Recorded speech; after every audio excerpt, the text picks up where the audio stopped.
une réunion juste avant, on n'y était pas non plus. Au pot, on n'est pas invité. Non, et là, on la est en réunion et qu'on prend des notes, et je prends des notes. La réunion juste avant, c'est moi qui ai invité. Libre à vous de faire la même chose. Je ne suis pas contre la commission du tout, parce que j'apprécie vraiment cette commission-là, tout comme le CCAS. Et ça a choqué les gens qu'au final, on nous dise en CCAS, pour le colis ou le banquet, de toute façon, c'est le maire qui décidera. Non, mais alors, après, vous faites comme vous voulez. C'est l'impression. Moi, je l'ai entendu. Donc, c'est pas grave. C'est de la polémique à zéro. C'est de la polémique. C'est pas grave. La polémique à zéro. Le maire prend des décisions, mais il ne les prend pas tout seul. Heureusement. La Il y a un commission conseil des municipal, sinon on ne ferait même pas de conseil municipal.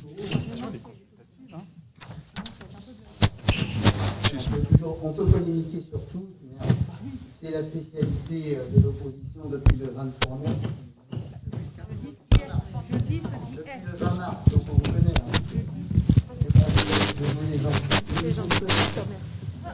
Il me semble qu'on a voté oui, là, donc il faut arrêter le cinéma parce que là, ça devient guignoleresque. Par rapport. On a fait des votes oui. Hein. Le cinéma. Ouais, on ira dans les questions diverses et je répondrai. Oui. On verra ce qu'il y a sur le cinéma. Non, il n'y a pas de cinéma. On donnera la réponse au vote choix. La nôtre, pas la vôtre. Vous allez assumer l'action. Vous allez assumer votre action jusqu'au bout. C'est clair. Et je ne reviendrai pas dessus. Non, je ne la passerai pas. Je ne la passerai pas. Même si nous avons gagné, je ne passerai pas la page. Vous avez votre choix, c'est votre choix. Bravo pour les gens qui n'ont pas voté pour votre liste. Ils vont être contents, j'espère qu'ils regardent et qu'ils regarderont. Ne vous inquiétez pas qu'on va les relayer. Mais bien sûr, mais c'est en direct. Hein. Ça va en direct, il n'y a pas de problème. Il n'y a pas que ça. Bien, nous allons passer au vote. J'avais juste deux questions encore sur les permis. J'ai bien vu qu'il y avait pas assez de récifs pour la Biennale de la danse. Est-ce que ça veut dire qu'on a une subvention de GPSO ou... Ah non, je suis désolée, j'aimerais bien, mais on n'a rien du tout. L'autre question, c'était est-ce qu'il y a un partenariat avec le CCAS pour que certaines places puissent être attribuées Oui, c'est toujours quelque chose qu'on a proposé, c'est vrai, chaque année, qu'il y ait des places qui soient attribuées aux personnes qui ne sont pas, des places. On avait fait ça déjà sur le dernier mandat, donc en effet, c'est quelque chose qu'on a déjà évoqué. Non, c'est pas précisé, tu as raison. Mais c'est parce qu'il ne s'agit pas d'un tarif à voter. C'est pour ça. Mais oui, ça pourrait faire l'objet de questions diverses, en effet. Bien. Est-ce qu'il y a d'autres questions? On passe au vote. Qui vote contre? Qui s'abstient? Donc 5 contre. Qui s'abstient? Qui vote pour? Merci. Valérie, donc je précise que ce point ne donne pas lieu à un vote. Donc moi je vais vous faire la présentation rapide du Conseil municipal enfant, qui était quelque chose qui existait déjà depuis quelques années.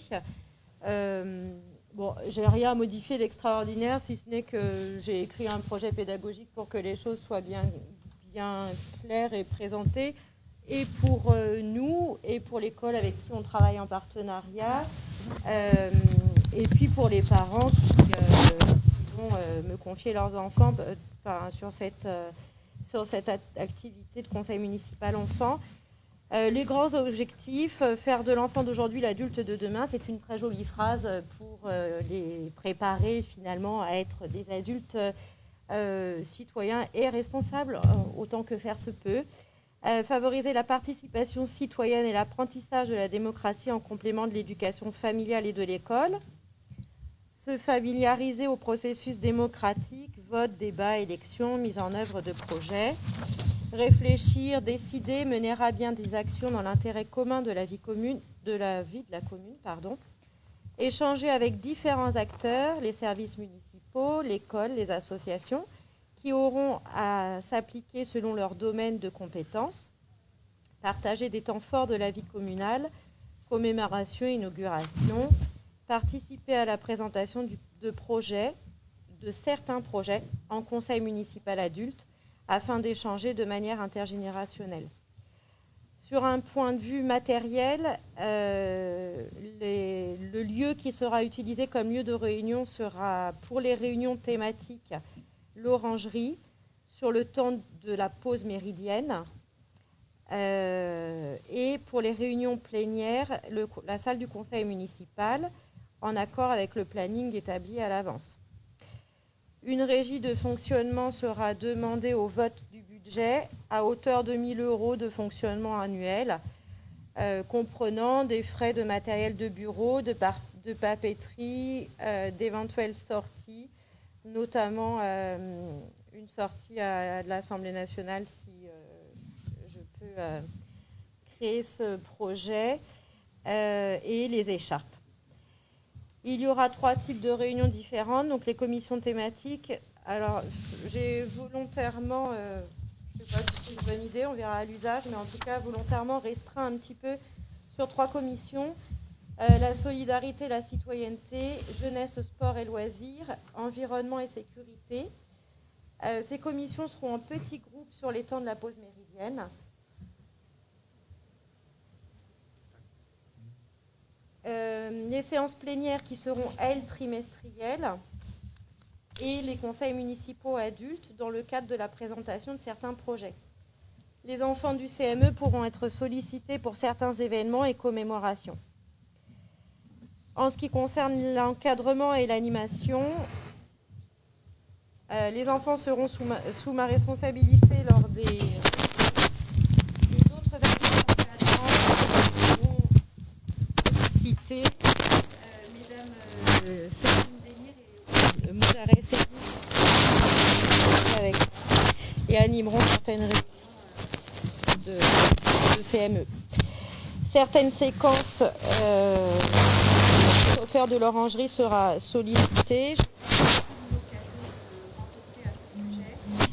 Madame Penet doit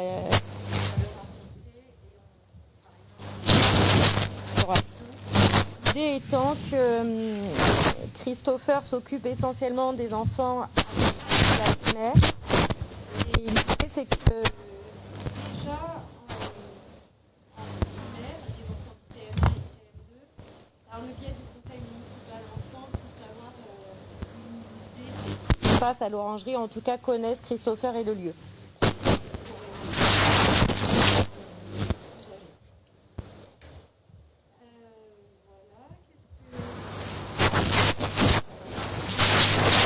Solliciter leurs affiches pour leur campagne. Le partenariat avec l'école est plutôt bien avancé. J'ai déjà rencontré Monsieur Girard la semaine dernière.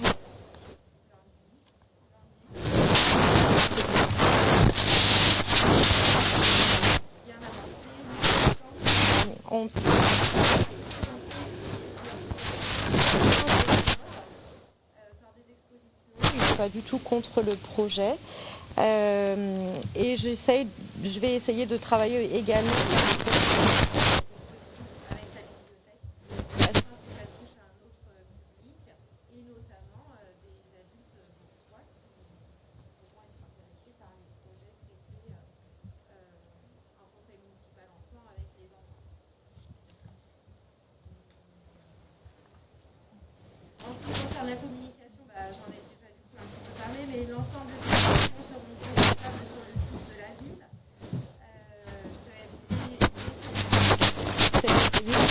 Thomas Dubois a publié sur Facebook et Panneau Pocket un petit encart sur les futures élections. J'ai pour projet d'essayer de mettre en place un journal trimestriel d'information en petit papier, voilà, quelque chose qui puisse être aux enfants et qui puisse être consultable par l'ensemble des enfants de l'école, enfin en tout cas du CE2, probablement du CM2, et que les familles puissent avoir également leur possession. L'exposition au sein de l'école et la bibliothèque, je viens de vous en parler. Le public est concerné, les enfants du CM2 candidats, Il faut qu'ils soient filiés et inscrits à l'école de enfants qui sont élus. 6 filles et 6 garçons, 3 de chacune. Les enfants de CE2, CM2.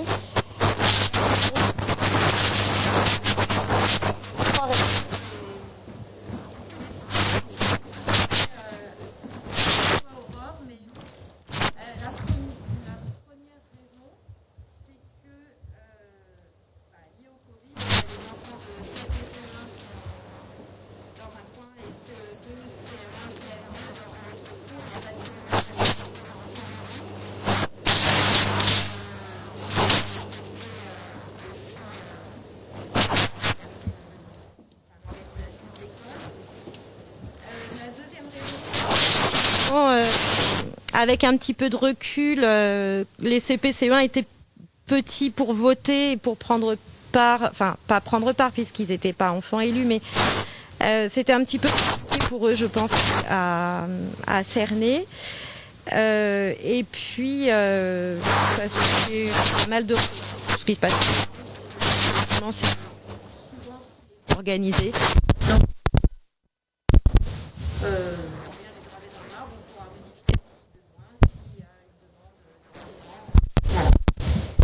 Du mandat est de 2 ans pour les CM1 et 1 an pour les CM2, ça c'est pareil, j'ai juste la durée de mandat pour les CM2 parce que finalement je me suis rendu compte qu'il faut au collège quand même.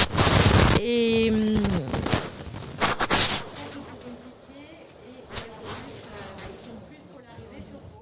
c'est une des conditions. Voilà, c'est la raison pour laquelle j'ai modifié un petit peu. Petite date à retenir. Les documents concernant le dossier de candidature déposé à M. Girard dans les parce qu'il avait l'élection des délégués et qu'il ne voulait pas tout mélanger, que les pas entre les deux choses. Donc la date butoir de dépôt de candidature sera le 16 octobre. Pendant les vacances, ils auront donc l'occasion de préparer leur... Stéphane,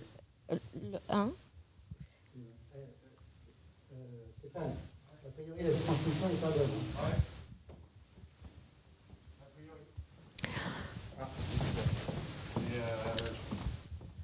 Ça grésille, le micro grésille, comme si ça captait pas bien en fait entre le... C'est dû à Internet, c'est encore autre chose. La connexion n'est pas terrible et c'est saccadé quoi, mais on ne peut pas y faire grand chose. Nous directement là, on peut pas. Il faudrait qu'on ait un peu plus de débit, genre la fibre ici, c'est pas bien.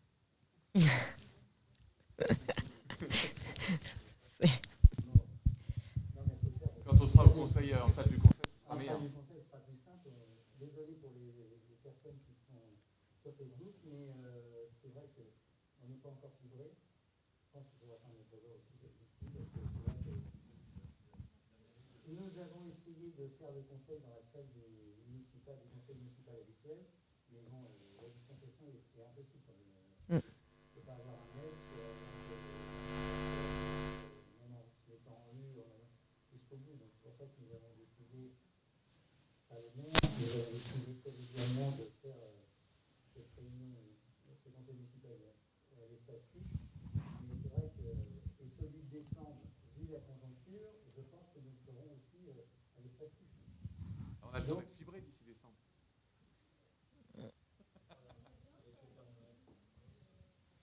Bon, on va essayer. On va pas promettre, mais on va essayer. On va faire nécessaire pour que ce soit, en fin de compte, qu'on puisse fibrer aussi l'espace Cuche. Et si ça vient à un certain point, il faut absolument que ça peut servir aussi pour manger des occasions. Ok. Je finis juste les petites dates à retenir, du coup c'est pas grave. Donc du coup pendant leurs vacances, ça leur laisse en effet les 15 jours de vacances pour créer leur projet de campagne, merci. 2 feuilles A3, voilà, les parents de toute façon je leur donnerai mon mail, il est sur le truc d'information. pour qu'ils puissent créer leur projet de campagne. Et des permanences seront probablement organisées par Christopher à l'Orangerie pour que les enfants qui n'auraient pas la possibilité d'être aidés par leur famille puissent avoir la même chance que les autres pour préparer leur projet de campagne. L'affichage de la campagne se fera à partir le 2 novembre d'ailleurs, au sein même de l'école. Et j'aimerais bien, si personne n'y voit d'inconvénient, que comme pour les élections, on puisse remettre les panneaux devant Marcel Cuche, que les enfants soient un petit peu valorisés, que le projet des enfants soit un peu valorisé finalement, et qu'ils puissent avoir leur projet de campagne d'afficher dans la commune, quoi. Pas uniquement au sein de l'école, pour les valoriser eux, et puis pour aussi que les parents et les adultes se rendent compte un petit peu de ce qu'ils proposent. Le 2 novembre, il faut que j'aille voir... pardon, avant le 2 novembre. École et mairie ? Non, je pensais là, devant Marcel Cuche, parce que finalement, c'est très emprunté pour l'école. Voilà. Il faut que j'aille voir les services techniques à ce sujet. Et, oui, l'affichage sera fait le 2. Et les dates des élections seront donc le 6 novembre à l'école. Voilà. C'est tout. Très bien. Merci. Est-ce qu'il y a des questions pour le conseil municipal enfant ?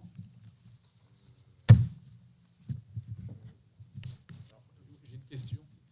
Les élèves, donc les enfants de CM2 au bout d'une année, donc ils ne sont plus, leur mandat arrive à terme. Et on fait de nouvelles élections pour les postes vacants ou Ouais, on finit les c'est 2 ça. années ? Non, on fait une nouvelle élection pour les postes vacants. D'accord. Et donc on fait une nouvelle élection sur des CM1 uniquement. D'accord. Donc, puisque les CM1 seront arrivés CM2. Ouais, voilà. Ok. C'est une mécanique, mais c'est Voilà. clair. Et s'il y a un enfant qui part, alors là je vous en ai pas parlé, mais c'est détaillé plus dans le projet pédagogique, mais s'il y a un enfant qui part, c'est le suivant de la liste, comme pour nous, quoi. Enfin, oui, voilà. D'accord. Bien, nous allons passer avant les questions diverses. Non, on n'a pas de vote. Non. C'est l'initiative. C'est une Donc information. avant Ouais. les questions diverses, on va passer au point d'information. En information, François. Un point d'information.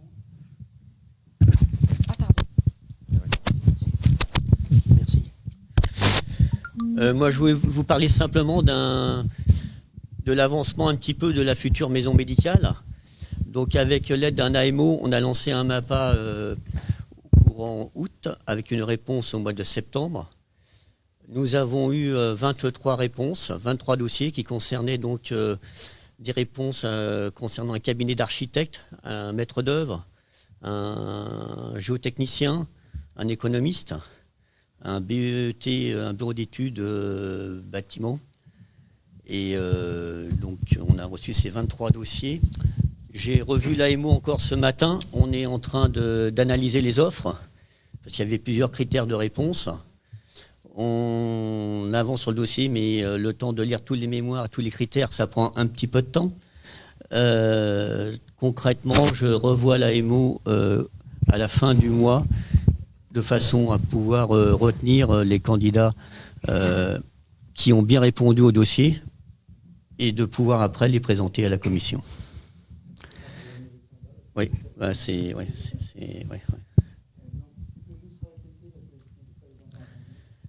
Concrètement, donc je ne sais pas si vous m'avez bien entendu, donc le dossier d'analyse devrait être terminé d'ici une dizaine de jours et on va retenir les 3 ou 5 candidats de façon à pouvoir les présenter à la commission fin du mois, début novembre. Commission d'appel d'offres, tout à fait.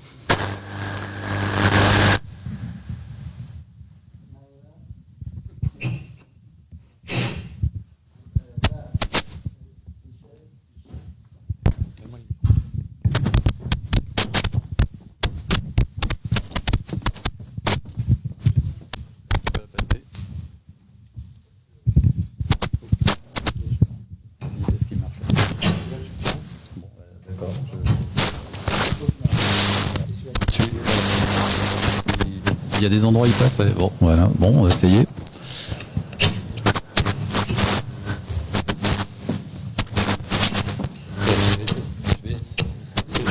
C'est exceptionnel sur la photo. C'est pas terrible. Bon. Ça, c'est... Bon, je voulais vous... C'est dommage.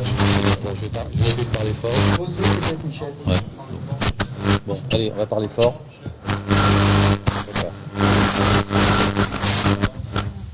Sans masque, ça sera peut-être mieux. Donc, je voulais vous donner une info générale concernant, et notamment sur la période 2017-2019, donc sur les 3 dernières années, nous avions un objectif de réalisation de 93 logements sociaux. Or, nous en avons réalisé que 61. Donc, il en manquait 32. Alors, sur cette période, ce sont les permis accordés, puisque on distingue les logements qui sont construits. En fait, c'est sur la période, il faut créer et qu'on ait l'agrément pour des nouveaux logements sociaux. Donc, on a eu 2 opérations, en fait, que nous avons faites sur les 3 ans. C'est donc au 48 avenue de Paris, à côté de l'Orpea. Et la deuxième opération avec Orpea, c'était à côté, Unity, c'est 33 logements. Et à côté de la mairie, donc les logements qui seront bientôt finis, Novalis, avec 28 logements. Donc, comme nous n'avons pas réalisé notre objectif, le préfet nous a adressé un courrier au mois de juillet. Près donc du courrier, qui est quand même important. Donc, faut que je parle un peu plus fort, c'est ça? On n'entend pas, oui. Bon, alors je vais essayer de parler plus fort. On va essayer de te trouver un micro quand même, qui fonctionne.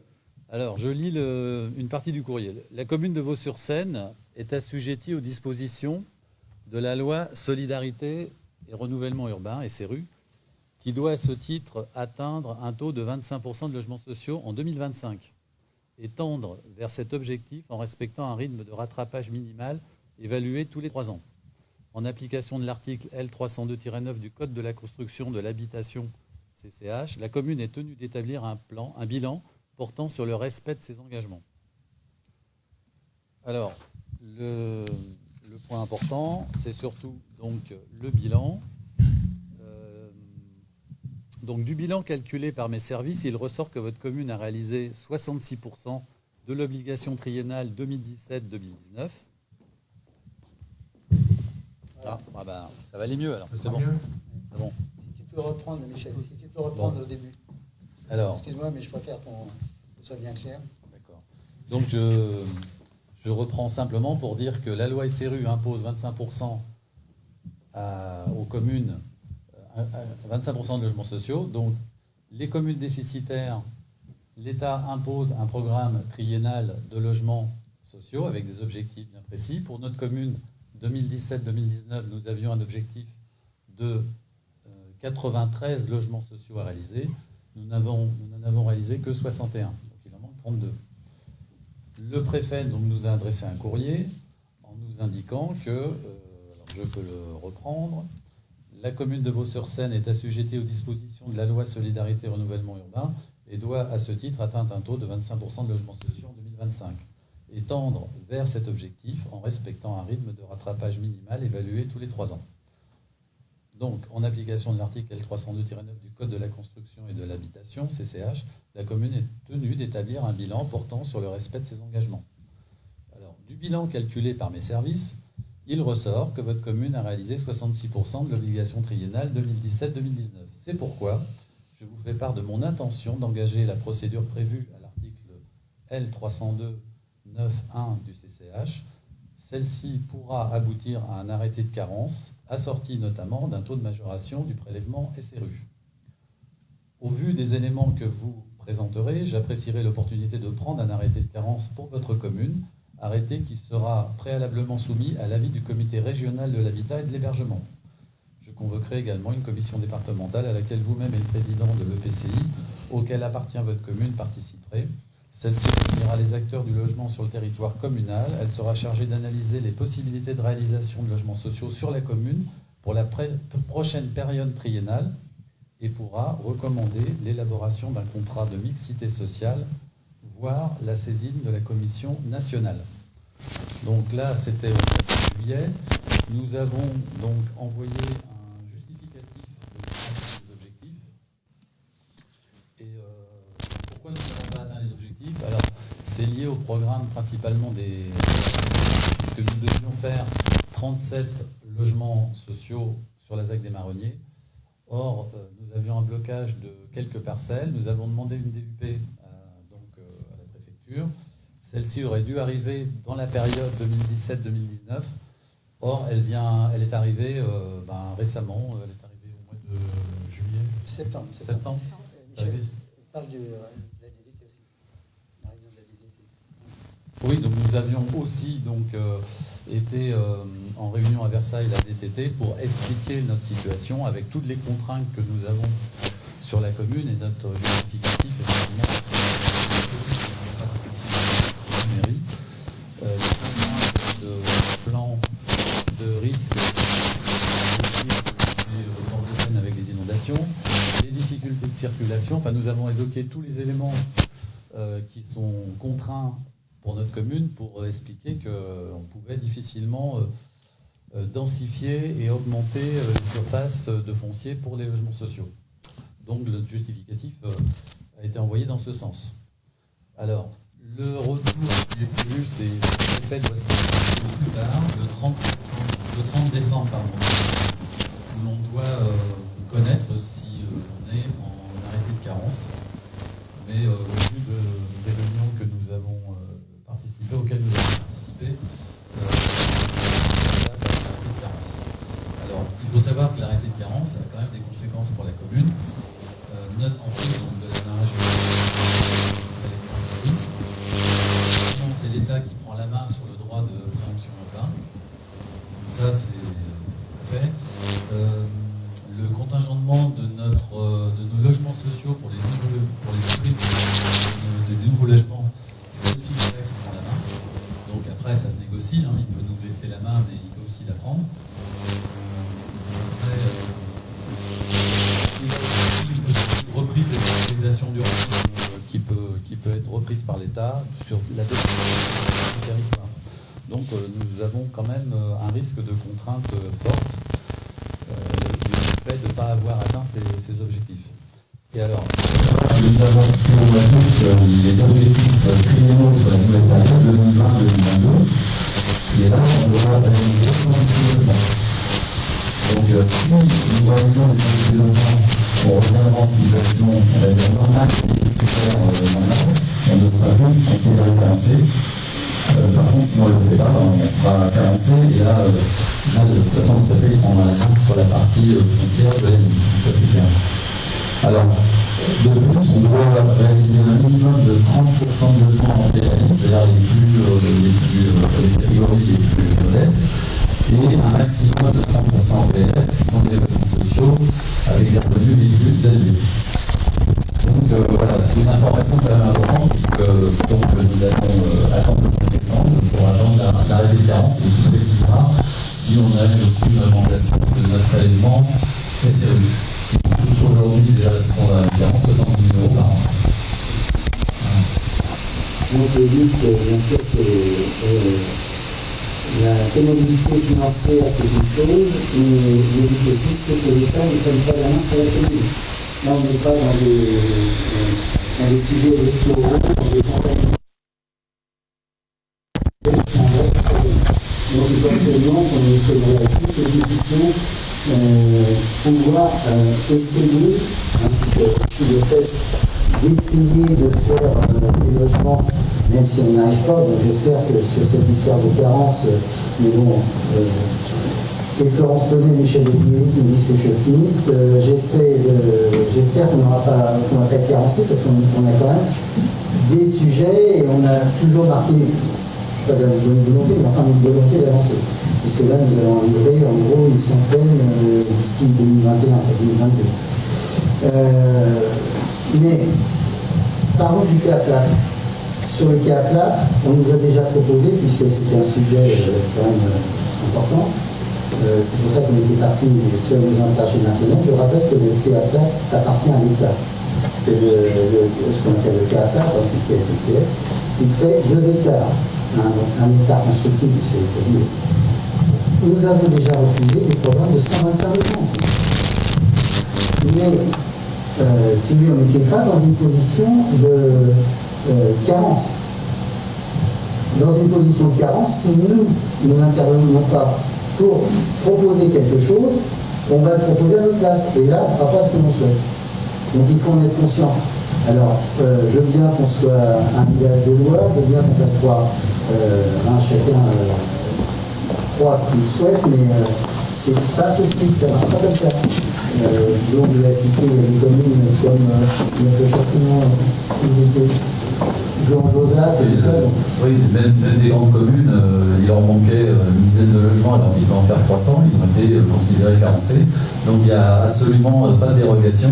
Si, il y a des dérogations uniquement pour quelques communes dans les îles, parce qu'ils estiment que le marché, enfin la valorisation foncière, il n'y a pas de demande en fait d'habitat social, parce qu'ils ne sont pas desservis. Enfin bon, donc il y a 9 exceptions sur toutes les îles. Mais là, actuellement, il y avait 19 communes carencées dans la dernière période. Et là, au mois de décembre, je pense qu'il y en aura un peu plus. Et plus on va arriver vers 2025, les objectifs vont être de plus en plus sévères, puisque au 31 décembre 2025, toutes les communes devraient avoir, en théorie, 25% de logements sociaux. Malgré ce qui s'est dit, notre culture, c'est pas le logement social. Hein. Mais bon, on ne peut pas passer à travers la loi. Évidemment, on doit se dire qu'on est les meilleurs, tout ça, c'est pas possible. La loi, en France, c'est pour tout le monde, c'est pour toutes les communes. Toutes les communes au-dessus de 3500 habitants qui n'ont pas de dérogation particulière, soit sur leur site ou autre, tout le monde est à la même enseigne. Et il ne faut pas faire croire à la population que nous passons au travers des mailles. C'est pas possible. À nous d'être réactifs. Alors normalement, les 118 logements, on devrait quand même, pour rester positif, on devrait pouvoir les atteindre dans la prochaine triennale. S'il y a effectivement le boulevard Angibou, la résidence intergénérationnelle, plus les 37 logements sociaux sur la ZAC des Marronniers, et puis quelques reprises aussi de logements existants et reconvertir dans le parc social, normalement on devrait pouvoir atteindre les 118 logements sociaux entre 2020 et 2022. Donc, voilà. Alors je vais encore rebondir sur 240, après je laisse la région s'exprimer. Sur 240 du Général de Gaulle, merci au département de nous avoir aidés à acheter ce foncier avec les résidences Sylvie-Messel. La commune n'a pas participé. La commune, le montant de base, c'est pour 500 millions. Un peu plus de 500 000. Un peu plus de 500 000 euros. Donc si vous voulez, là, on ne construit pas. C'est un bailleur privé qui avait 7 logements, et ces 7 logements repassent en bailleur public. Donc les résidences Sylvie-Messel. J'ai rencontré le président du département pour lui expliquer qu'on ne pouvait pas financièrement aider. Donc il a compris et le département nous a aidés à aider la commune pour financer la partie qui était en surcharge foncière entre ce que payait résidence et DNSM et la valeur du bien. C'est important parce que mais le but c'est ça, hein. Comme on l'a dit ce fois, il y a à peu près une centaine de logements sur Vaud qui sont loués par des bailleurs privés. Lorsqu'une vente se produit, si on peut la passer en bailleur public, nous le ferons. Nous le ferons. Parce que ça nous évite de construire et ça augmente notre part sociale. Si on peut s'exprimer sur les logements là. Autorisé.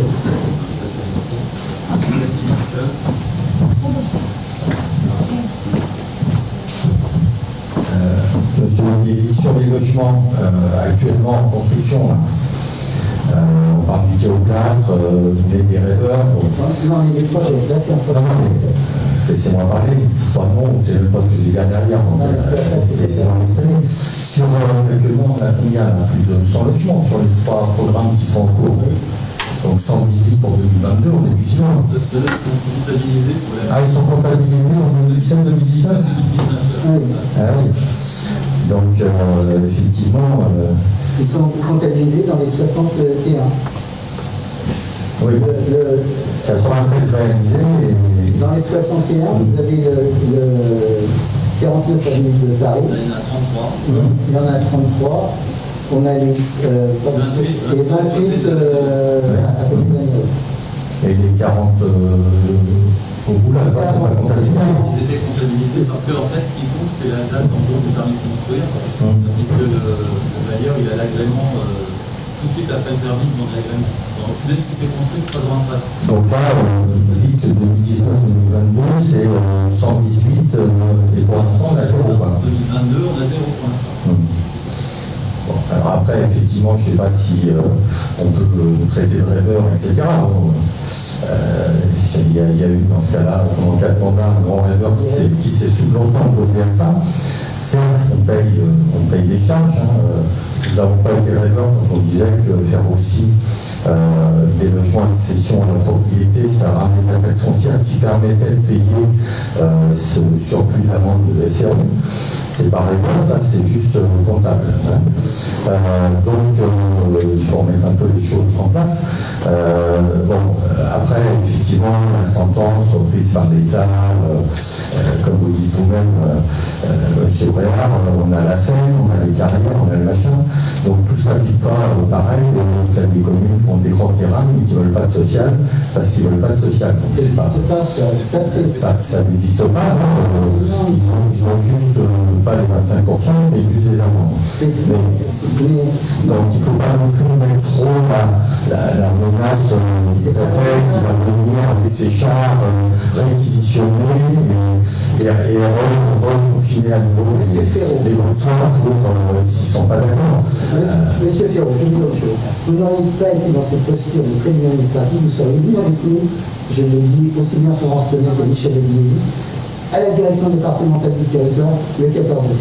Et vous aurez entendu le discours, et ce soir, vous n'aurez pas de discours là. Mais si, j'aurais le discours là, je vous rappelle que j'ai fait partie de la commission de DVT en tant que FNAI pendant 14 ans, et vous n'avez pas attendre de métier. Mais c'était avant. C'était avant, c'était pas il y a 20 ans, c'était il y a 3 ans, et les choses changent pas si mal. Aujourd'hui, ça sera dans 4 ans. Et bien sûr, ça bouge tous les jours. Bon, de toute façon, on a fait un PMI qui nous... Alors certes, ça ne fera pas du social, mais qui ne nous fait pas 30% de foncier pour le particulier. Bon, mais ça c'est vrai que ça n'aurait pas fait du social, ça aurait juste fait des petits pavillons et permis à des gens dans des grands terrains qui peuvent les entretenir de pouvoir vivre. Mais ça, c'est un autre sujet. Pour construire en rapport partout, c'est nous. On est bien d'accord, c'est pour ça que le PMI a été voté. Ouais. Et que nous l'avons voté. Donc, Kéopa, de toute façon, vous savez que c'est quelque chose qui reviendra, mais là, c'est pas Marc Ferraud qui parle, c'est déjà une conversation chez vous, vous n'êtes pas sans savoir qu'il y a une association qui s'est montée, et qu'il y en a d'autres. Après, si on veut parler vraiment social, parce que contrairement à ce que vous voulez faire penser, on n'est pas antisocial, loin de là, et surtout si c'est des délégations, comme dit M. Leguier, à juste titre, imposées par M. le Préfet, on n'aura aucun droit de regard. Moi, je pose juste la question, on va faire du PLAI, parce que vu la configuration, c'est sûr que pour être sur les arbres, pour ouvrir ses fenêtres et tout, ça ne va pas être mieux que ça. Il faudra se poser la question de ces 80, 110 logements, puisqu'on n'a pas d'informations exactement sur les projets en cours, qui vont être du très social, et comment on va réagir les gens quand ils vont arriver sur ce truc-là, même si l'architecture peut être un peu sympa, de se retrouver sur les voies ferrées, avec tout ce que ça comporte, quoi. Donc là, c'est pas un projet, un problème de lutte naturellement dans le village, c'est juste un raisonnement. Qu'est-ce que ça va nous attirer, qu'est-ce que ça va nous amener, et comment, à juste titre, vont se comporter les gens qui vont arriver en même temps, quoi. Et là, je crois qu'on doit tous les libérer par l'opposition, la majorité. On est quand même, je pense, tous ici des Hauts-de-Soir, on est tous ici de nos villages, et là, c'est un projet important. Alors, je pense qu'il y a plus à faire, et je sais que vous essayez de faire ce qu'il faut sur les marronniers, mais il faudrait peut-être pousser un peu les niches à City pour qu'ils respectent ses engagements, et puis que ça avance là-haut. Déjà, ça prouvera au préfet qu'on fait ce qu'on peut. Mais franchement, au plan, c'est vrai que ça va être une polémique, mais pas avec vos villages, avec les Hauts-de-Soir. Mais si on le sait depuis longtemps, nous, on essaie de trouver des solutions. Je ne dis pas que c'est la meilleure solution, je dis qu'il faut qu'on trouve des solutions. On n'a pas de foncier, ça c'est un foncier, je vous rappelle, qui appartient à l'État. Oui, à la SNCF. Oui. Ouais. Et nous avons refusé plusieurs fois des logements dessus.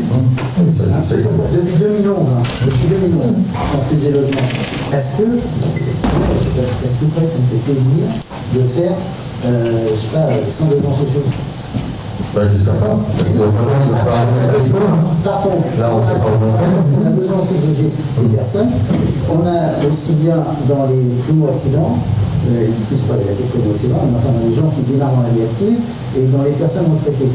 Notre souci dans les personnes âgées qui ne veulent plus avoir de maison. C'est pour ça qu'il faut aussi qu'on fasse de l'acquisition. On ne peut pas les mettre là. Non, mais c'est pour ça qu'il faut qu'on fasse de l'acquisition.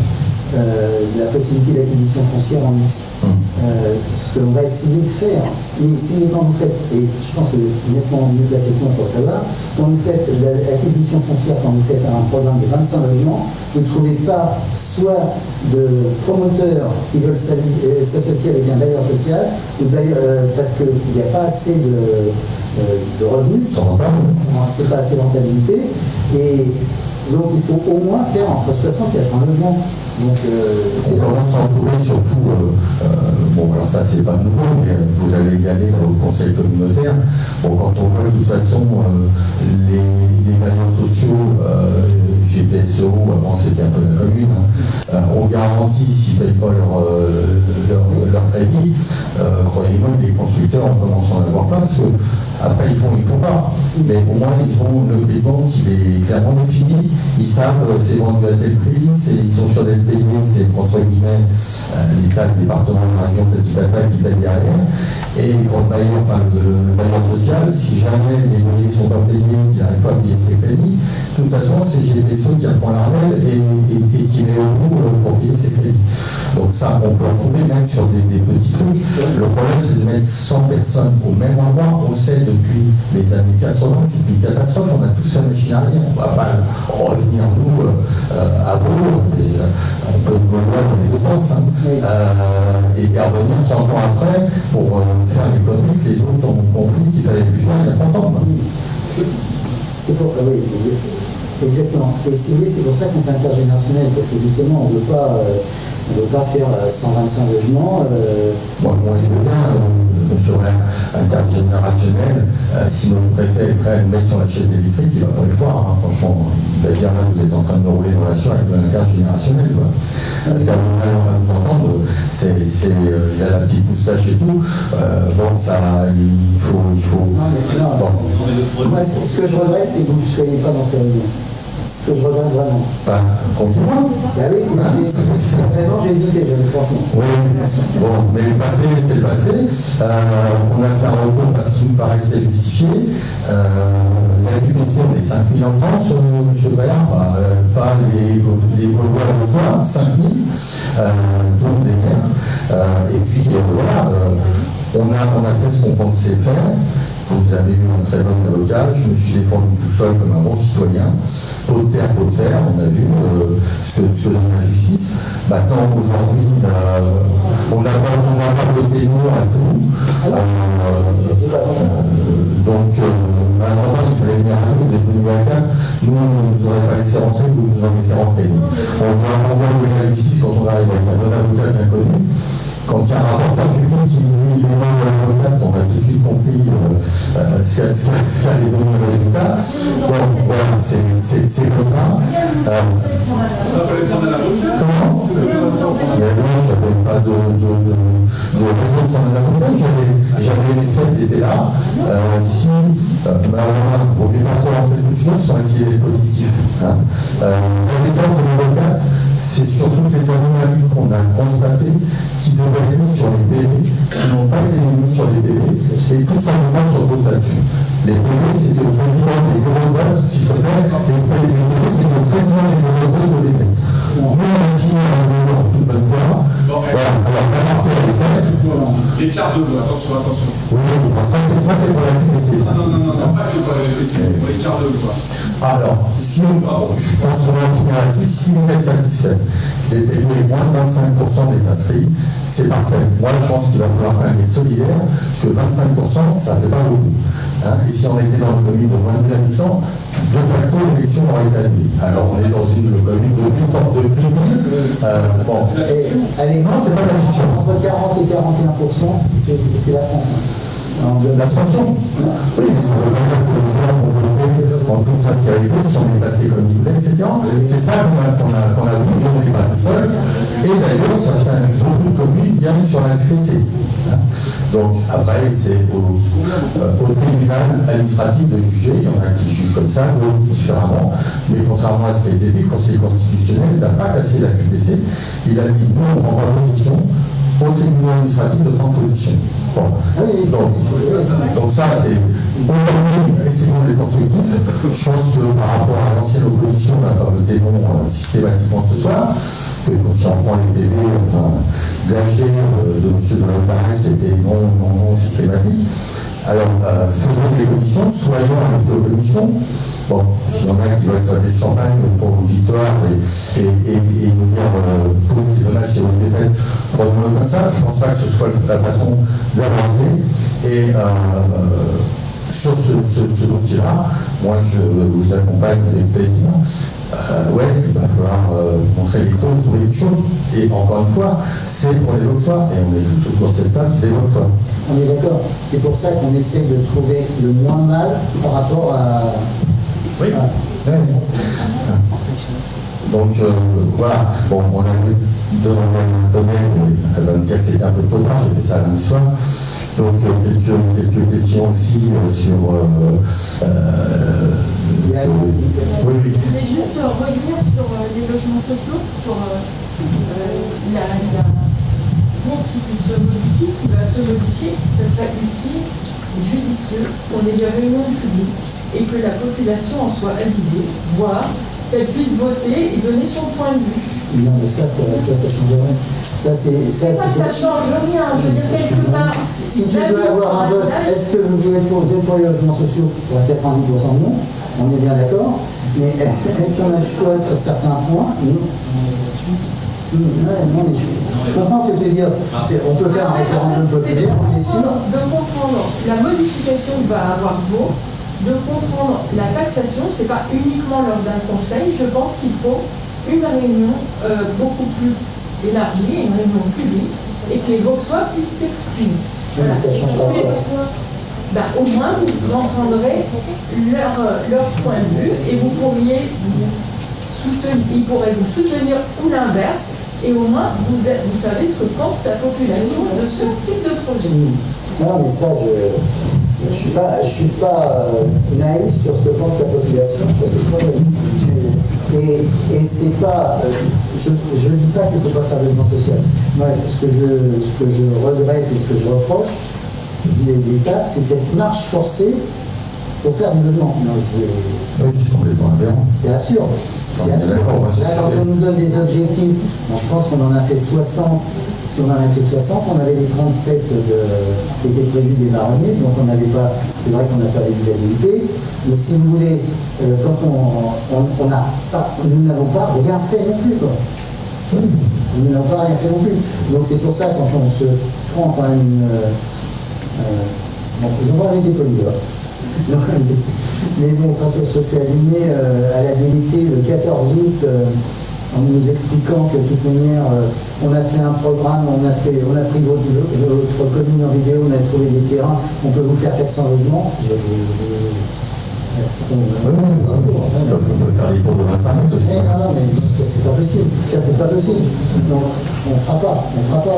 On vous dit, vous avez, parlant de vélo, donc les gens à Vaud, ils peuvent aller en roulant à vélo, ils peuvent aller à la gare en vélo, ok, mais tout le monde ne fait pas de vélo non plus. Hein. Non, tout le monde ne fait pas de vélo, il faut avoir un vélo électrique. Bon, c'est vrai qu'il y a des conditions un peu à l'heure actuelle, mais on ne peut pas imposer non plus aux gens. On est dans une commune, on leur a expliqué avec Michel, on est à Vaux-sur-Seine, il n'y a pas de commerce, c'est pas grand-chose, du bal. Si vous voulez faire si vous voulez aller sur un supermarché, vous allez vers Miel, vous allez à Tessancourt, vous allez à Flins, vous allez à Pontoux, et les gens ils prennent des voitures. Ils ne vont pas être en vélo.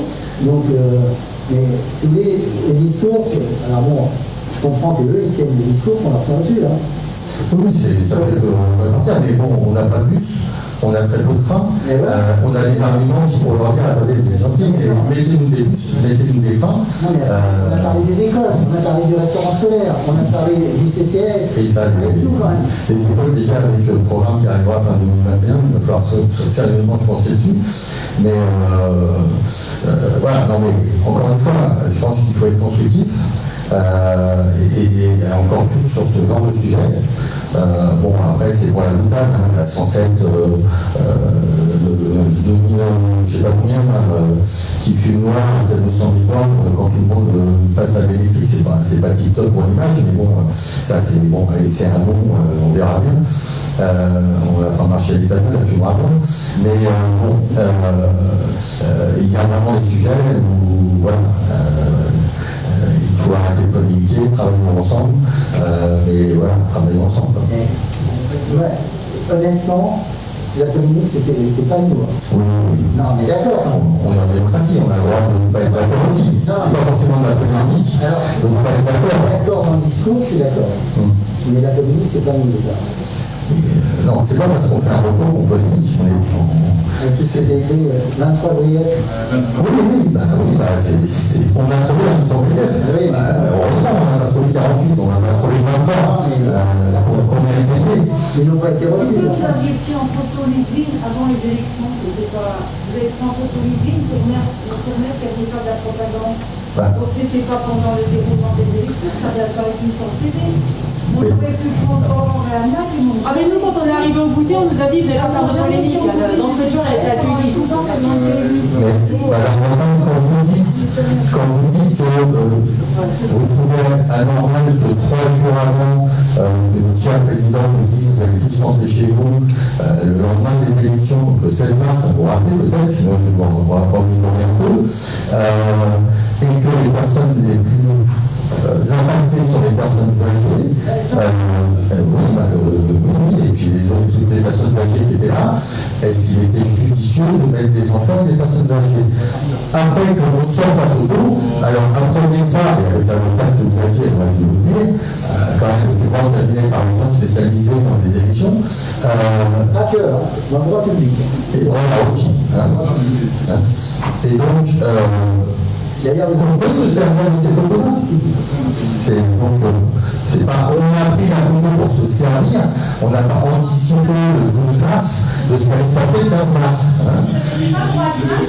Non, pas voir l'image justement quand on est en procédure. Donc, il n'y a pas besoin de flotter tout, parce que si en procédure vous flottez les choses, c'est compliqué. Bon, on passe aux questions diverses. Voilà, passons aux questions diverses. Allez-y, vous avez des questions diverses? Qu'est-ce qu'il y a des questions diverses? Moi, j'ai envoyé une liste à Madame Bonnet, je sais pas. Allez-y. Ouais, bon. Je pensais que vous alliez. Oui, au niveau de la justice. C'est vous qui posez des questions. On va répondre. D'accord. C'est vous qui posez des questions. Ok, ça marche. C'est comme ça. Ça me paraît logique. Donc, au niveau de la police municipale. Bon, là, on crée un poste en plus et tout, vous avez dit à juste titre, et on vous croit que même si l'autre personne revenait, la personne serait occupée ailleurs. Là, on a quand même un certain problème au niveau municipal, je pense. Où personne n'est sans savoir qu'il y a eu beaucoup de cambriolages, pas spécialement l'eau, encore une fois, au mois d'août. Bon, et quand même regrettable que ces personnes cambriolées, quand elles appellent la mairie pour avoir la police municipale, il n'y a pas de police municipale qui sont en vacances. Donc là, ça s'est passé, c'est fait. Beaucoup de gens ont été victimes de tout ça, avec tout ce que ça comporte sur le plan psychologique et financier. Mais là, je crois qu'il faut vraiment se donner les moyens d'avoir une vraie police municipale. Donc, qu'est-ce qui est prévu? Nous sommes d'accord. Écoutez, ce qui est prévu, c'est que nous sommes toujours en recrutement. Vas-y, réponds. Peut-être si vous voulez poser la question sur la répartie. Oui. Bon, c'est pas la police municipale qui aurait intervenu. Alors, chers collègues, je vous remercie de l'intérêt que vous portez à notre police municipale. Je vous informe que nous sommes en phase de recrutement pour les 2 postes vacants de policiers municipaux. Vous évoquez les cambriolages du mois d'août à Vaux-sur-Seine. Effectivement, nous avons connu sur notre territoire une recrudescence de cambriolages durant la période. Je tiens à relativiser cependant vos affirmations sur le nombre, car la période estivale est souvent propice à ces délits. Le nombre de cambriolages d'habitation, vol par effraction, a été de 10 en août et seulement de 2 en juillet. C'est déjà trop haut selon nous, d'actes délictueux, et il faut être précis sur les chiffres dans le domaine de la sécurité publique. Vous devez savoir que les statistiques annoncées en août sont des faits qui se sont produits en l'absence des propriétaires durant les vacances d'été. Ainsi, par exemple, un propriétaire qui est parti courant juin ou juillet et qui revient chez lui en août, forcément le cambriolage sera constaté après et enregistré pour le mois d'août. Il y a un petit décalage. Il peut y avoir un cumul, si vous voulez, d'événements qui fait que sur les statistiques du mois d'août, il faut en tenir compte. Alors je précise que le service de police municipale a été fermé seulement 11 jours au mois d'août. Pour être plus précis, c'est 8 jours de congé et 3 jours évidemment qui n'étaient pas prévus de maladie d'un agent. Alors, je précise aussi que les cambriolages ont souvent lieu durant les vacances, la nuit, période durant laquelle la police municipale ne travaille pas comme vous le savez. Alors face à cette situation, la police nationale a poursuivi des patrouilles anti-cambriolage avec l'aide des renforts départementaux. Je souligne également que l'opération Tranquillité Vacances a été active durant tout l'été par la police nationale parce que la police municipale n'était pas présente. Il y a une coordination et donc il y a une continuité durant tout l'été. Information intéressante aussi, la police nationale a arrêté une équipe de cambrioleurs qui s'est laissée dans le secteur géographique. Enfin, je vous rappelle que nous avons sensibilisé les Vauxois sur les réseaux sociaux, en leur rappelant notamment l'utilisation du 17 en cas de mouvement suspect dans un quartier et les bonnes pratiques de vigilance en période estivale. Voilà, je vais vous laisser poser la question sur la répartie.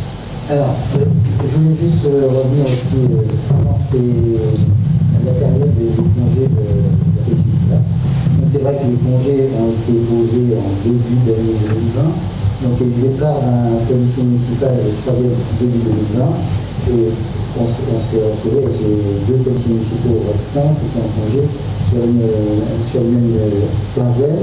Donc un a réglé ses congés, seulement il est tombé malade, donc il n'a pas pu rentrer. L'absence a été de 11 jours. Pendant cette période, nous avions vu avec la chef de la police pour être en relation avec le commissariat, et c'est le commissariat qui faisait toutes les opérations sur route et les autoroutes. Donc ça c'est quand même important. Au moment des vols, j'étais en province, mais j'étais en relation téléphonique avec le commissariat qui me tenait informé et on essayait de trouver des solutions. Mais c'est vrai que tous les vols, malheureusement, la police municipale, ça n'a pas changé grand-chose parce que c'était des vols qui ont été venus dans la semaine du 15 août surtout. Donc c'est une bande. Alors c'est une bande, alors il faut toujours prendre avec précaution, qui faisait la rive droite, qui circulait dans le périmètre de commune. On a aussi des jeunes, pas de la région, qui viennent de façon spontanée faire des opérations. Mais c'est vrai que rue Lyonnaise, il y a eu 3 cambriolages dans un périmètre de 50 mètres à peu près. Et le matin, le lendemain matin, donc ils ont 2 personnes, je pense. Ils ont arrêté 2 personnes qui ne pouvaient pas expliquer ce qu'ils avaient dans leur sac à dos. Donc, c'est des parties des personnes qui avaient commis des infractions. C'est vrai que ce n'est pas la police universelle. Nous essayons de recruter au niveau de la police municipale. Nous avons des pistes. Nous avions trouvé 2 jeunes policiers qui étaient stagiaires de la police nationale. On a voulu recruter, mais il n'y a pas de passerelle, pas possible. Avant de rentrer dans la police municipale, il faut qu'ils passent le concours de la police municipale, ou alors qu'ils soient dans la police nationale, mais déjà avec un concours de police nationale, pour rentrer dans la police municipale. Donc c'est vrai que ça nous a handicapés, on pensait être sortis, et là, non, mais zéro, c'est dommage, parce que c'était 2 jeunes qui étaient de la région, en plus, parce qu'il faut faire attention à ça aussi, que les policiers, enfin comme globalement le personnel, n'habitent pas trop loin. mais surtout dans la police municipale. Et voilà. Donc nous en sommes toujours là. On a reçu pour votre information aujourd'hui une candidature d'un gendarme. Alors c'est pareil, il faut savoir s'il revient sur la région parisienne parce qu'il est dans le nord de la France. Mais c'est un sujet qui est difficile et il y a beaucoup de demandes. Alors c'est toutes les communes autour de nous demandent des policiers municipaux avec des moyens qui sont aussi différents. Au niveau armement, c'est un point important pour les policiers municipaux. Au niveau armement, au niveau durée de travail, temps de travail, les astreintes, les week-ends. Bon, après, il faut savoir ce qu'on doit mettre comme budget à la police municipale. Donc il ne faut pas que ça mange non plus un budget qui soit colossal par rapport à la possibilité de la commune. C'est bon. Oui. C'est pas une police nationale. Et on va faire en sorte que la police municipale ne vienne pas se substituer à la police nationale. Non, mais on a bien compris, c'est juste qu'il faut quand même en trouver, parce que 2, c'est beaucoup trop peu. Qu'à mettre à l'égalité. Oui, bien. Un deuxième ASDP. On est dessus aussi. Voilà. Il n'est pas ASDP quand même. Comme on a du mal avec les policiers municipaux, on rejoint, c'est vrai qu'on essaie plutôt de voir si éventuellement on ne pouvait pas trouver des ASVP, qu'on ferait évoluer après en policier municipal qui passe le concours, mais au moins qui rentre là. C'est ce qu'on a proposé, si vous voulez, à ces jeunes policiers, pour l'instant, enfin qui n'ont pas donné une réponse positive parce qu'ils attendent le concours de la police nationale, mais on s'est dit ça peut peut-être donner une... Ça peut être une bonne idée pour déjà en avoir qui tournent et puis les faire rentrer. Sur les chiffres, je n'ai pas cité de chiffres, Mme Penet pourra vous confirmer, dans mon mail je ne parle pas de chiffres, je ne vais pas communiquer sur 10, 8, 5 ou machin. Oui, non mais c'est sûr qu'au mois d'août, c'est quand les gens sont pas là qu'on a plus. C'est là où malheureusement, nous aussi, et c'est pas facile parce que les policiers municipaux sont aussi des êtres humains qu'on droit aux vacances. Mais bon, voilà, il faut essayer de répartir avec 2 équipes, vous partez là et il en reste une au moins. C'est ça. Donc, bon, c'est pour ça que c'est vraiment un sujet important. Quoi. Donc, oui, ça coûtera, mais bon, là, c'est peut-être à bon escient aussi pour la sécurité des Vauxoises et des Vauxois. Donc, est-ce que notre interlocuteur va lancer la FTP? C'est une idée sur laquelle on travaille. Non, on ne peut pas. Non. Dommage pour le bien même. Tant qu'il est là. Donc, au niveau cantine, pareil, 3 services, c'est bien que beaucoup de gens sont contents, mais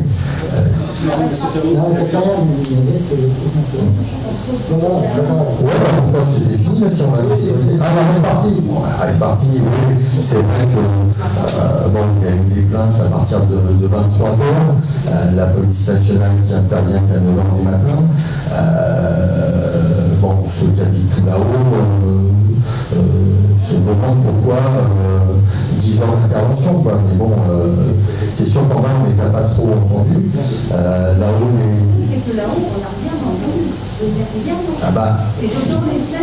Où vous êtes, mais juste un peu plus haut, si demandez aux nouveaux arrivés aux marronniers s'ils n'ont rien entendu. Quoi. Donc, le problème, c'est pas tellement ça, c'est qu'effectivement, c'était pas 10 personnes qui se sont réunies, on n'a pas le chiffre, à moins de vous les aider, puisque vous devez avoir un rapport de police, enfin, quand ils sont arrivés à 9h, forcément, il y en avait déjà qui avaient quitté les lieux depuis 6 ou 7 heures du matin, donc il y en avait beaucoup moins. Donc on parle d'une cinquantaine d'après les journaux, c'était peut-être 300 dans la nuit, quoi. Et 300, ça n'arrive pas comme ça. Et voilà, là c'est encore une fois, c'est pas un reproche spécialement contre la commune, mais là aussi en dame, et la banque elle est capable d'emmerder nos jeunes Vauxois à 18h ou 19h, on va demander leur fiche d'identité quand ils sont juste au bord de l'eau. Quand il y a un rassemblement de 300 personnes, que fait la police, quoi. Il ne faut pas dire ça. Il ne faut pas dire ça qu'il y a là qui est vraiment des jeunes. Quand on a des jeunes qui sautent dans la Seine, entre 16 et 18 ans en été, et que les autres soient, et que nous, enfin, moi si je fais sortir, c'est pas très difficile, mais que les autres soient après la BAC, c'est aussi pour leur sécurité à eux. Ah non, mais ça c'est normal. Par contre, moi je vous parle de votre forme, c'est le mien. Donc, je peux vous dire qu'il n'y a pas du chichon, il n'y a pas machin, il n'y a pas de truc. Ils sont juste là pour aucun, comme ils pourraient être devant le club de foot, et ceux-là on les emmerde, quoi. Donc, et là je ne parle pas de Carpegel, je parle des miens, qui ont entre 18 et 22 ans, plus exactement ceux qui reviennent. Bon, voilà, quand il faut pas, justement, ils sont là. Bien sûr que les jeunes qui jettent du pot, c'est hyper drôle, tout ça, il n'y a pas de souci là-dessus. Ça, puisqu'on revient sur la répartie, ouais, 300 personnes, ça passe pas inaperçu. Et pourquoi de 23h à 9h du matin pour l'intervention, quoi. Bon, c'est fait. La réponse est simple. La réponse est simple. C'est qu'en plus, c'était à cheval entre 84 et 78. Donc, et il fallait qu'ils demandent un renfort de brigade de 95, parce qu'ils étaient aussi en week-end, ils étaient le week-end sur le commissariat général, donc il y avait moins d'effectifs. C'est ce qu'on a dit comment. Donc, les autorisations pour récupérer une brigade du 95, je sais que c'est mon cause, c'est ça, c'est mon cause. Et donc, au Sergi, oui, voilà. Et donc, il faut des autorisations qui sont au-dessus, je pense, des deux commissariats. Voilà, c'est ce qui a fait le.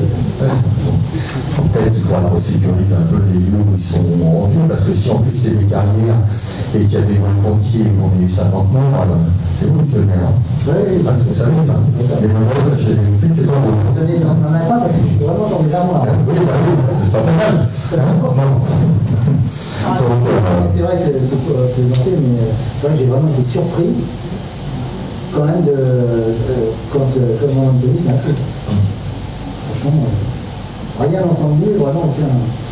Et bon, après, non. Mais donc, alors ce que l'on a demandé aussi, il y a 50 personnes qui ont été contrôlées, il y a une personne qui a été emmenée au poste. Ce que souhaitait le commissariat, c'est que tous les gens qui ont entendu que ça a gêné, qu'ils aient déposé plainte au commissariat. Parce que eux, ça leur permet de faire une action en justice plus importante que juste d'aller chercher les gens et certainement pouvoir pénaliser un peu plus. Peut-être même de la prison, effectivement. Le souci aujourd'hui, il y a 5 personnes qui ont porté plainte. Et il faudrait au moins qu'il y en ait une vingtaine. Voilà, si on nous entend et si on peut le faire, ce serait pas mal. Message lancé sur Pocket, là. Voilà. Là, nous Pocket. Et dans le sens, un policier national ne pourrait pas venir à la mairie pour regrouper les plaintes que les gens viennent comme on vient pour les consultations d'avocats, comme ça. Non, ils ont proposé ce rendez-vous. Ils ont proposé ce rendez-vous, les au bureau bien sûr, ils ont proposé ce rendez-vous parce que justement pour éviter que les gens attendent pour pas se retrouver dans le... Et pour essayer de regrouper et que ce soit dans un lieu. Ce qu'il y a, c'est qu'il va falloir avoir des gens qui travaillent, qu'il va avoir des gens qui peuvent disponibles au même moment, mais ils peuvent prendre rendez-vous directement au commissariat. Voilà. Bon, sur la sécurité.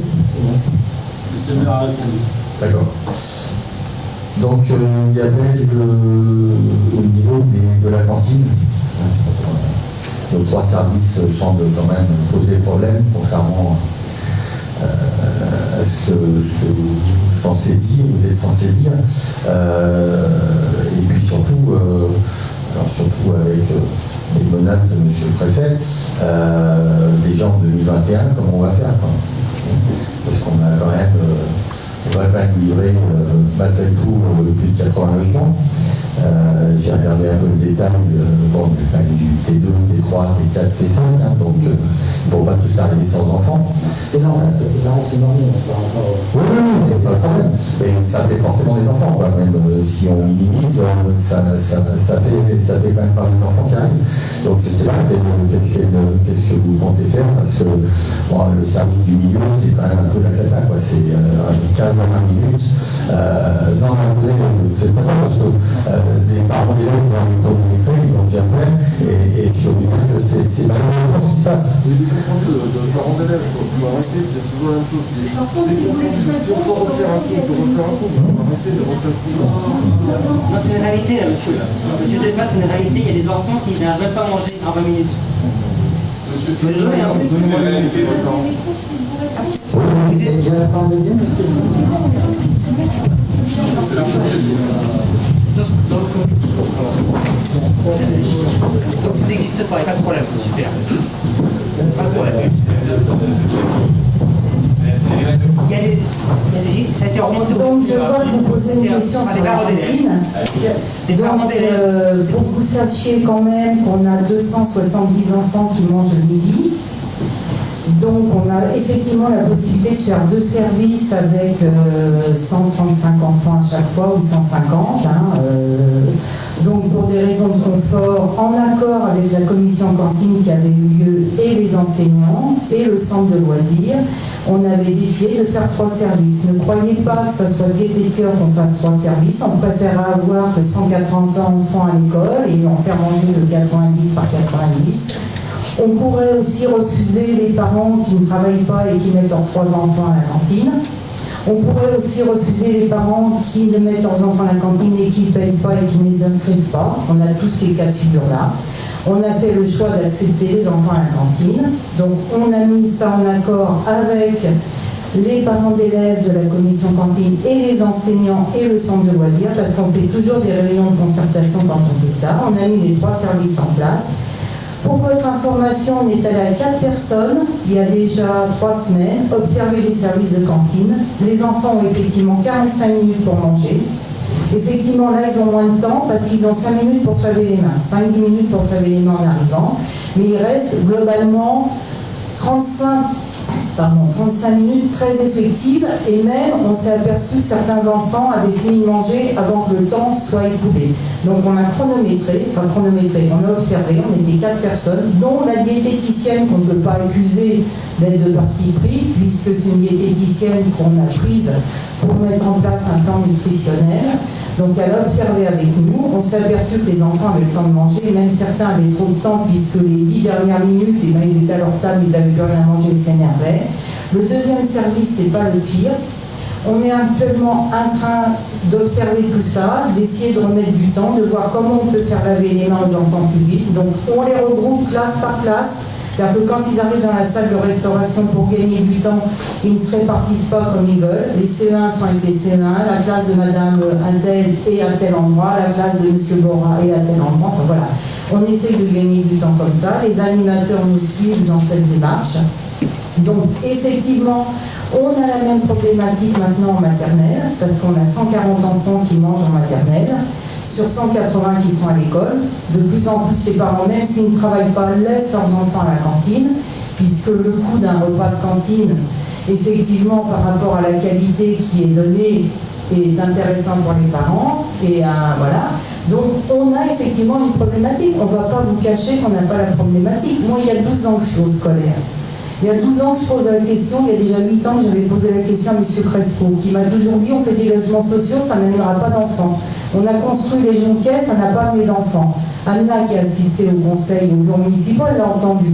Donc on m'a dit ça. Aujourd'hui, c'est vrai qu'on est face à cette réalité. Effectivement, il va y avoir des logements sociaux. Effectivement, il va y avoir des enfants. C'est pour ça qu'on réfléchit à la construction d'une nouvelle école maternelle. C'est pour ça qu'on réfléchit peut-être à une extension d'école élémentaire, mais vous vous doutez bien que ça ne va pas se faire en 3 jours, qu'effectivement, avant de le faire, il faut faire des prospectives. Donc on a commencé déjà à réfléchir sociologiquement. Donc on va avoir une montée en puissance des logements dans les 10 années qui viennent, avec un afflux d'enfants, mais forcément, quand on aura atteint notre quota, le nombre de logements, on aura moins besoin d'en construire, donc les enfants seront grands, ils n'iront plus à l'école, donc on aura peut-être construit des écoles surdimensionnées, donc on n'aura plus besoin d'autant de classes dans 10 ans. Donc il y a toute une réflexion à mener pour ne pas entraîner les Vauxois dans un coup pharaonique pour faire une école seulement pour 10 ans. Une école, ça se fait pour 30 ans. Celle qui est là, elle est déjà très âgée. L'élémentaire, elle a 60 ans, la maternelle, elle a plus de 40 ans. Donc il faut réfléchir à long terme. Donc on est en train de poser les bases de cette réflexion pour construire une nouvelle école, une nouvelle restauration scolaire, parce qu'on ne veut pas perdre non plus la cuisine centrale. Donc on pourrait aussi faciliter la tâche en faisant appel à un prestataire extérieur. C'est plus vite fait, on réchauffe des plats, on sert aux enfants, c'est fini, ils partent. Voilà. Mais c'est toute une autre réflexion qu'on est en train de mener. Donc là, on est en train d'observer, de mesurer. Et ensuite, on va faire une commission cantine. On recevra les parents, parce que quand vous nous dites qu'il y a des parents, j'entends ça tout le temps. Il y a des parents qui se plaignent. Moi, je demande toujours, mais combien? Parce qu'on a 403 enfants qui mangent à la cantine. Combien il y a de familles qui se plaignent? Est-ce qu'il y en a 100, 150, 10, 20, 300? Donc voilà. Et quand on fait les commissions cantines, on a les retours. En plus, je suis en contact régulièrement avec les représentants de parents d'élèves. Donc, effectivement, ils nous disent qu'ils ont des retours par groupe WhatsApp, mais c'est pas énorme. Et quand on gère une commune et qu'on a un service, on fait pour la majorité et pas pour l'individuel. Et forcément, on fera des mécontents. Il y a des enfants pour qui ce système, ça ne convient pas.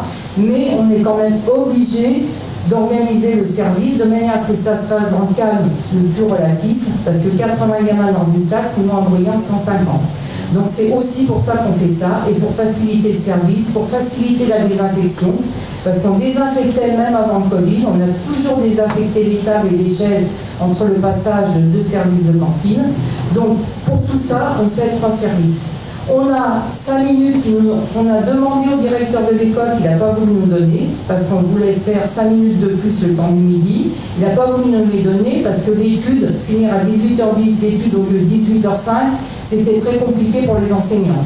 Donc, voilà, on fait avec, on s'adapte et on essaye de faire au mieux. Mais croyez bien qu'on ne fait pas ça pour s'amuser, et qu'on essaye de rentrer dans les clous, et on travaille à plusieurs, et on observe, et ensuite on adapte ce qu'on a vu. Voilà, j'espère que ma réponse vous convient, mais c'est la seule réponse que je peux vous apporter. Très bien, merci Paul. Est-ce qu'il y a d'autres questions? Ouais, juste te répondre si je pouvais. Vous avez un micro, mais les deux. Il y a eu. Et là, je me suis refait.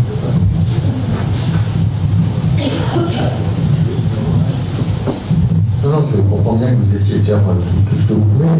Donc, sur de réfléchir qu'on va faire plein de logements et que c'est des projets à 30 ans pour faire des écoles, bon, 30 ans c'est peut-être beaucoup, mais admettons. Mais vous savez, quand ces logements vont être faits, il faut regarder et analyser aussi des mutations. Les gens ne vont pas rester 45 ans avant, parce que dans votre théorie, vous nous dites, oui, on aura X logements, mais peut-être que dans 20 ans, il n'y aura plus de gamins. Si, parce que les gens partent, et puis quand ils arrivent dans un F4, ils n'arrivent pas juste avec leur chien et leur lapin, ils arrivent avec des enfants. Donc il y aura toujours, à partir du moment où il y a un seuil de temps de logement, il y a plus ou moins un seuil de temps d'enfant. On pourrait être amené à fermer une place. Bon, et c'est mieux de fermer une place que d'être 35 dans le monde. Donc, c'est... Par contre, on ne fera jamais 35 dans la mer, puisque l'éducation de vous, c'est 32 et demi dans l'intérieur. On est bien d'accord. Sauf qu'à la rentrée, on va falloir qu'on y pense parce qu'ils sont déjà 31-32. Alors bon, je sais pas, on va mettre les nouveaux. Là, à l'école élémentaire, on a des places à 24. On a encore des places avec... Le calcul va être c'est une petite marge, une marge nette. Je ne cache pas, mais je ne cache pas, le calcul va être serré. Mais malheureusement, il faut faire essayer de s'adapter, de faire au mieux. Je comprends, vous essayez de faire au mieux, c'est pas grave. Il ne faudra pas juste qu'on s'en préoccupe le 25 août, parce que quand ils arriveront, ce sera compliqué. C'est vrai, comme vous l'avez dit Corinne, nous sommes en train d'avoir une réflexion sur le niveau scolaire. Il est évident que même si on présente un projet, si on a imaginé la réflexion sur l'année 2020-2021, l'année scolaire, après le temps de lancer, on ne sera pas avant 2024. En construction, il faut être réaliste. Le temps du choix des archives, le temps appel d'offres sur les entreprises, après réalisation avant exactement Michel, les subventions qu'il faut récupérer quand même pour essayer que la commune paye le moins possible, mais en étant réaliste, c'est 2024, ce ne sera pas avant 2024, j'espère pas me tromper, mais pour avoir une nouvelle école. c'est vrai que nous allons avoir des logements qui arrivent. Par contre, dans le passé, il est vrai que, aussi que les logements sur la ZAC des Marronniers, par rapport au nombre de maisons, nous avons accueilli plus d'enfants que sur les volumes de logements identiques à peu près en logement social.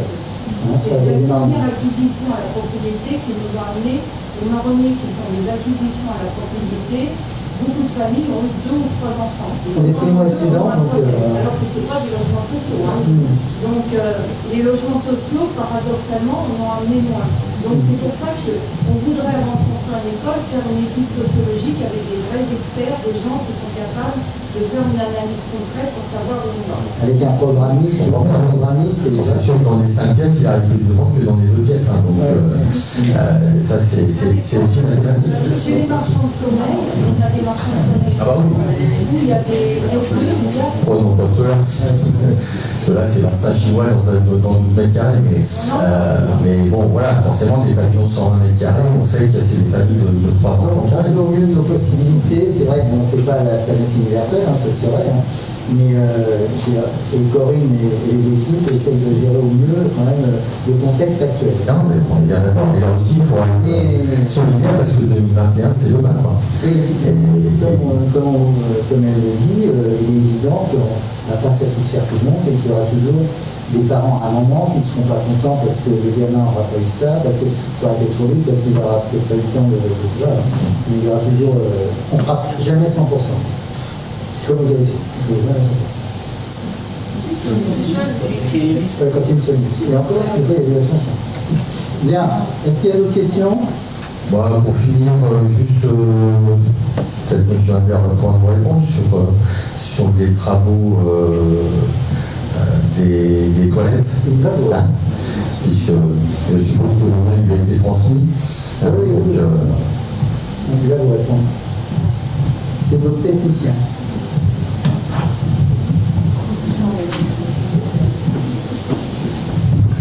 Merci M. Ferrand d'avoir posé les questions.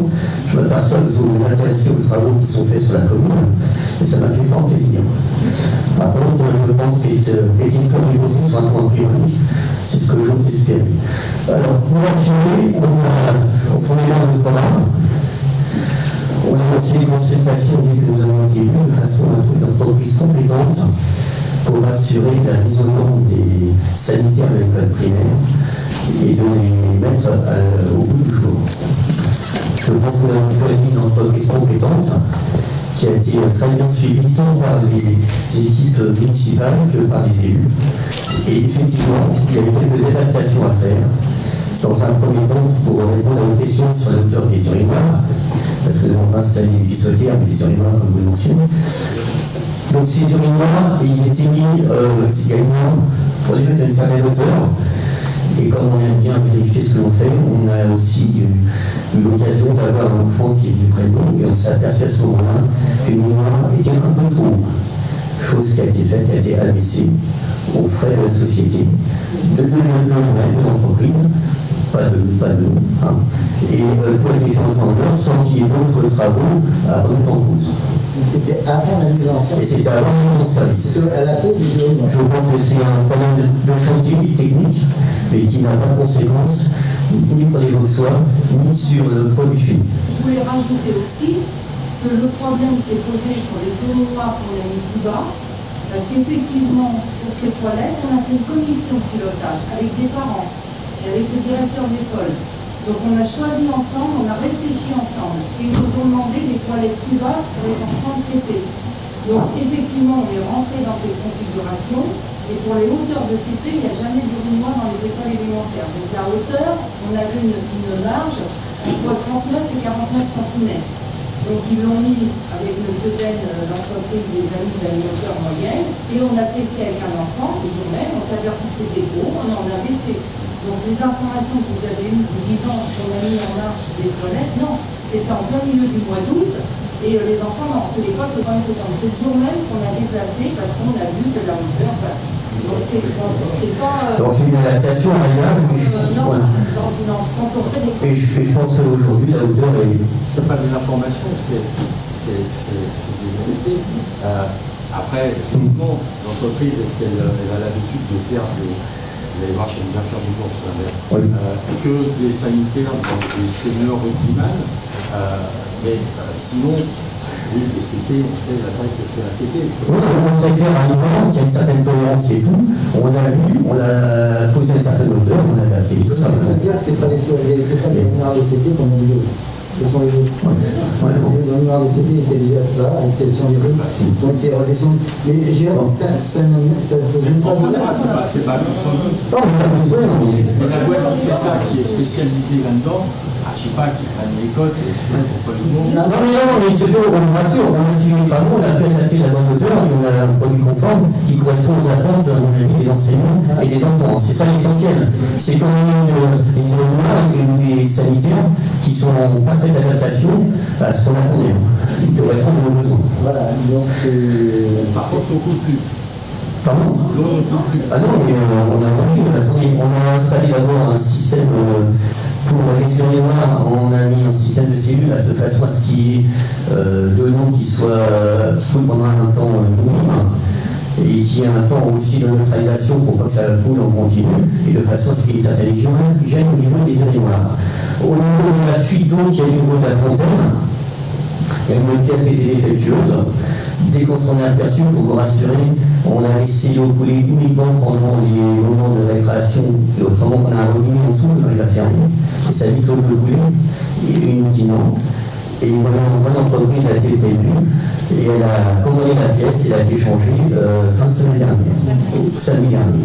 Donc pour rien vous cacher, tout fonctionne parfaitement à ce jour. Voilà. Il y a un peu de la fontaine, mais bon, ça c'est pas grave. Ouais.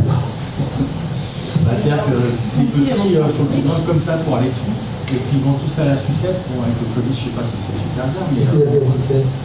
Le petit robinet. Les gamins, ils ont soif. Si ça veut dire, il y a aussi des sucettes. Là, ils sont 6 autour de la Non, mais il y a juste un détail, c'est aux normes PNR. Aux normes PNR, on ne pouvait pas mettre.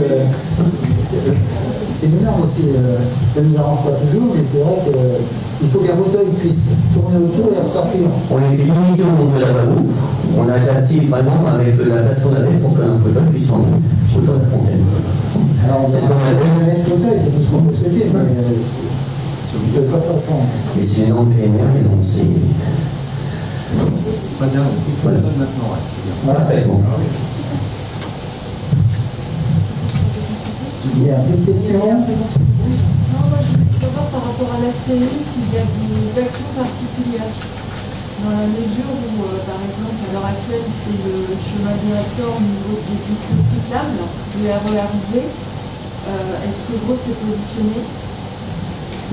Pour moi, à l'heure actuelle, c'est plutôt le RERE. Sur la discussion, plutôt sur le RERE. RERV, c'est la discussion à l'heure actuelle sur la cellule. Nous avons parlé, enfin, les vice-présidents et les présidents ont parlé du DE.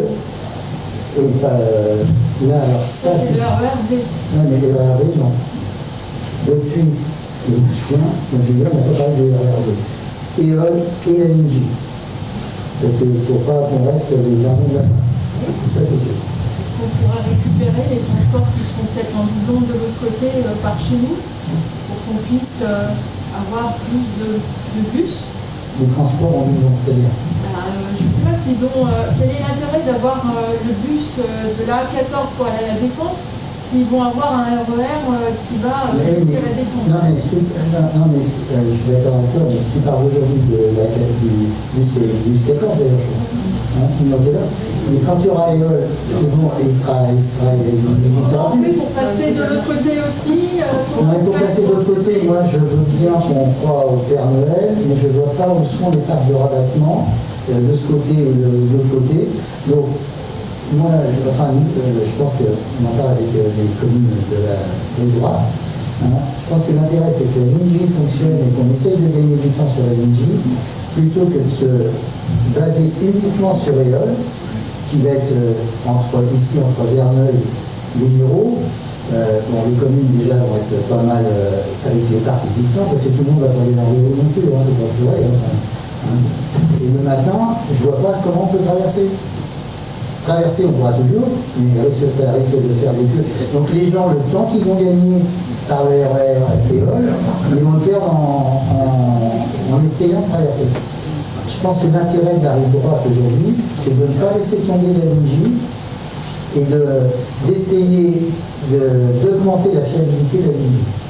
Je pense qu'il faut plutôt qu'on aille sur cet axe-là, parce que sinon, on va être aussi cautérisé, il n'y aura plus rien. Si on laisse tomber la ligne J, parce qu'on veut tout le monde aller de l'autre côté, déjà, votre immobilier risque de bouger aussi un peu. Il faut penser à tout. Donc l'intérêt pour nous est de droite. C'est pour ça aussi que dans le projet, éventuellement d'un niveau intergénérationnel, on a demandé à Nexity, puisque c'est lui le promoteur, de nous mettre des places de parking à l'entrée côté gare, pour qu'il y ait de voitures qui soient garées le long du boulevard Angibou, mais qui soient uniquement sur ce parking. Donc, tout ça, c'est des hypothèses. Pour l'instant, il n'y a rien de défini. Mais l'intérêt pour la rive droite, c'est que la ligne soit forte. Que la ligne soit forte et qu'on développe un peu plus le transport. Oui. Parce qu'on peut très bien récupérer des bus qui vont aussi à Cergy, qui partent de Triel ou qui partent d'Ardrécourt. Comment on sait si ça ne correspond pas au niveau des horaires de train? Donc il faut qu'on arrive à développer, qu'on puisse trouver des solutions, soit de navettes plus rapides entre les transports, plutôt que la ligne J fonctionne très bien, qu'elle continue à se développer, il faut aussi qu'on développe autre chose. J'ai demandé à José Norman de se pencher sur le problème. Voilà. C'est bon. Mais écoutez, donc la séance est levée, il est 21h26. On avait pris 5 points, heureusement, parce que sinon, c'est vrai. Et alors, rendez-vous au-delà des commissions, sur la première quinzaine de décembre. On ne va pas vous donner la date aujourd'hui, mais première quinzaine de décembre. Merci à tous pour votre participation. On va vous donner aussi une carte de conseiller municipal.